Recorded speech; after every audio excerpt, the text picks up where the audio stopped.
Comienzo la descripción de este libro, Ensayos sobre Libertad y Democracia, leyendo la dedicatoria, porque cada que presento un libro, el libro tiene una dedicatoria.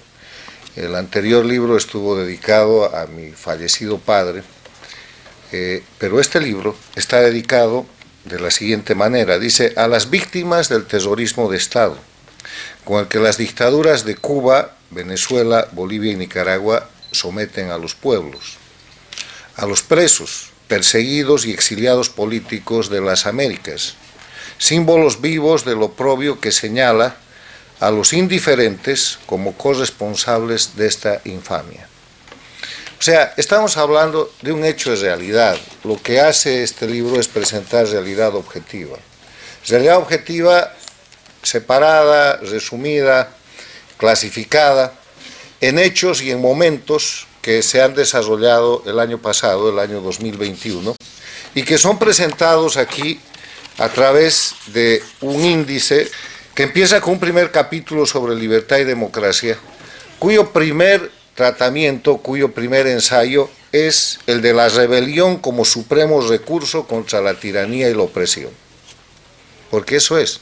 Si ustedes revisan la Declaración Universal de los Derechos Humanos, el segundo considerando declara que es importante generar una situación de derecho para evitar que los pueblos y los seres humanos se vean forzados a acudir a la rebelión, que es el recurso legítimo contra la tiranía y la opresión. Después un segundo capítulo que habla de castrochavismo y terrorismo de Estado, porque el castrochavismo, como ustedes lo conocen, no es una organización política, es una organización criminal que, liderada por la dictadura de Cuba, integra a las dictaduras de Venezuela, Bolivia y Nicaragua y trata de expandirse a través de mecanismos como el Foro de Sao Paulo, como las FARC, como la manipulación de sus medios de comunicación, como narrativas falsificadas en todas las Américas para conspirar permanentemente contra la libertad y la democracia. Después hablamos del sistema interamericano en una llamada que es permanente, que no ha cesado ni cesará, que es la de decirle a los administradores de la Organización de Estados Americanos y de este sistema que la democracia, como lo establece el artículo 1 de la Carta Democrática Interamericana, que es un tratado constitutivo, que quiere decir el más importante de los tratados que se puede firmar y que por lo tanto es ley para todos los países de las Américas. Esa carta declara que la democracia es un derecho de los pueblos de las Américas y que los gobiernos tienen la obligación de promoverlo y defenderlo. Y esa democracia suplantada, esa democracia falsificada, esa democracia atacada en diferentes niveles y en diferentes países, merece una acción más positiva de la gente encargada de hacer cumplir esa ley. No es que no hay leyes, es que no se cumplen. Y el hecho de que no se cumplan no quiere decir que han desaparecido. Sirven para señalar primero quiénes las violan y quiénes, que estando en la obligación de hacerlas cumplir, no hacen todo lo que debieran. Y en ese escenario nuestro reclamo, nuestro pedido, nuestra sugerencia y nuestra propuesta de participación, es decir, que la Carta Democrática Interamericana tiene que ser aplicada, tiene que ser fortalecida, y que ese es el instrumento de lucha diaria contra las dictaduras. Después tenemos ensayos por países: Estados Unidos, Cuba, Venezuela, Bolivia, Argentina, Chile, Colombia, Ecuador, México, Nicaragua, el Perú, que es un contenido de ensayos, porque el ensayo es la figura literaria de la prosa corta que nos permite presentar temas. Y en todos estos trabajos que se han publicado en Infobae y que hay un par que han sido posteriores a esas publicaciones, ustedes van a encontrar tres elementos. Primero, la realidad objetiva. Yo no escribo sobre cuestiones que no son reales. Todos mis trabajos están basados en un planteamiento de hechos verificables. Segundo, esos hechos verificables generan un análisis en el marco de referencia no de lo que debe ser, sino de lo que es, de lo que manda la ley internacional, la ley nacional, la ley moral, la ley universal que rige para la libertad y para el fundamento de una sociedad justa. Y tercero, una propuesta que a veces es una crítica, que a veces es una sugerencia y que en ocasiones recoge las opiniones de lo que la gente está pensando. Yo quiero recordar que la libertad republicana tiene y está fundada en el concepto de no dominación. La libertad no es el libre albedrío, la libertad propia tiene como límite la libertad de los demás. Y en esa señal tenemos el concepto de libertad republicana que nos permite entender que la libertad es el ejercicio de las iniciativas y del ser humano para llevar adelante la realización de lo que la Constitución americana llama la búsqueda de la felicidad. Quiero decirles que en este libro recogemos varios conceptos que han sido citados. Las dos Américas, siguen existiendo dos Américas, es la característica de la región en el siglo XXI, pero yo he avanzado mejorando la definición del concepto. Cuando escribí el libro que menciona Daniel Haddad, las dos Américas representaban el eje de confrontación entre la dictadura, el grupo de dictaduras que atacaban a la democracia. Eso sigue existiendo, pero el grupo de dictaduras es hoy día crimen organizado transnacional, porque los hechos demuestran con toda claridad que la organización liderada por Cuba e integrada por las dictaduras de Venezuela, Bolivia y Nicaragua, con un pie puesto en Chile con Boric, en el Perú con Castillo y con diagnóstico reservado con Petro en Colombia, y con dos gobiernos paradictatoriales, el de Argentina con Fernández Kirchner y el de México con López Obrador, no responden a una ideología, no responden a una posición política, ni siquiera a una propuesta programática. Son crimen organizado. Protegen la violación de derechos humanos, protegen la explotación y el esclavismo en el siglo XXI, hecha por Cuba a través de los médicos esclavos y el sistema de internacionalistas, protegen la tortura, protegen la impunidad y son narcoestados. Y están buscando a través de ese sistema de dominación protegerse a sí mismos, porque ustedes revisan el gran cuadro de honor de lo que es el castrochavismo, Cuba, Venezuela, Bolivia y Nicaragua. Todos los que lo lideran son criminales que tienen que permanecer en el poder para no terminar en una cárcel. Entonces, el eje de confrontación de hoy día es democracia versus crimen organizado, que se llama castrochavismo. Este libro, entre otras cosas, por esa dedicatoria que les he leído, busca hacer una reflexión para que no coexistamos con las atrocidades. La vida en los países que no están afectados, no todavía, por este tipo de agresión, es plácida, es tranquila, pero eso pasa hasta que llega.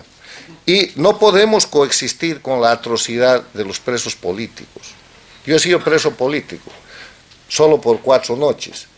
En la última dictadura de Bolivia del año 80. Y eso es una atrocidad que solamente se puede reflejar si lo has vivido.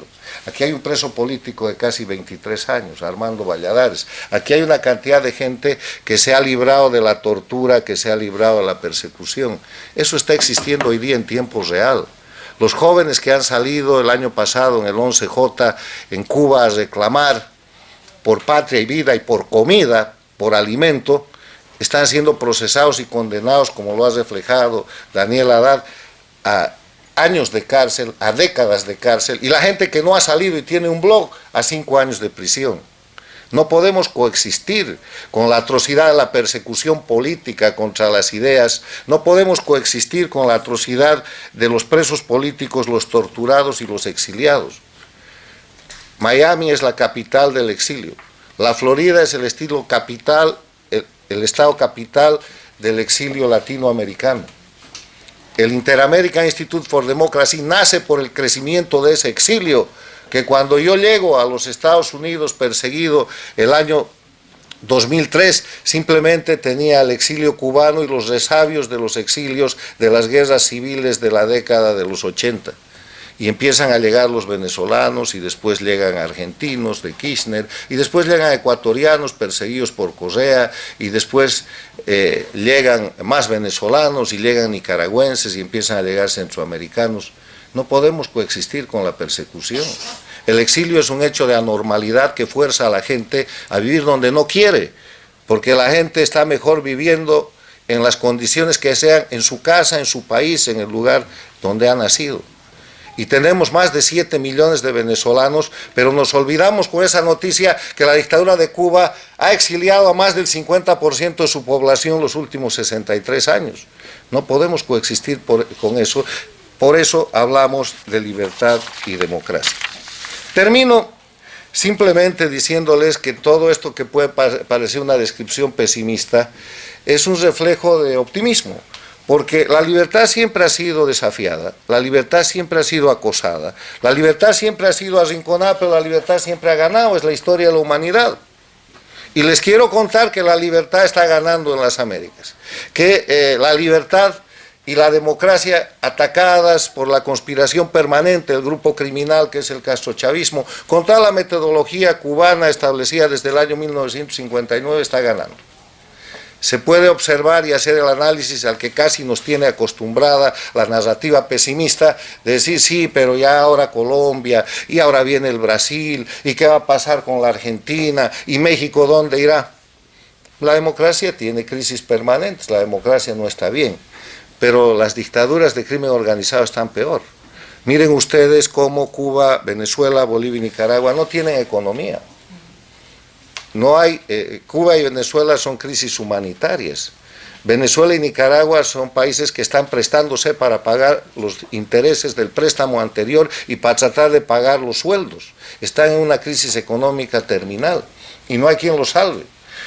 No tienen pueblo. Tienen que encarcelar a todos los candidatos en Nicaragua para simular una elección, y en Bolivia hay 98 presos políticos por la misma situación, y todo lo que se dice oposición, que es oposición funcional y que ha pasado de ser oposición funcional a ser rehén, tienen juicios y tienen persecución política para que hagan lo que el régimen quiere y simulen de esa manera alguna forma de democracia. Y lo que pasa en Bolivia está pasando en los otros países, no hay pueblo. Tampoco tienen narrativa. ¿Quién cree en la revolución cubana? ¿Quién se cree el cuento de que hay una revolución en un asalto sanguinario al poder?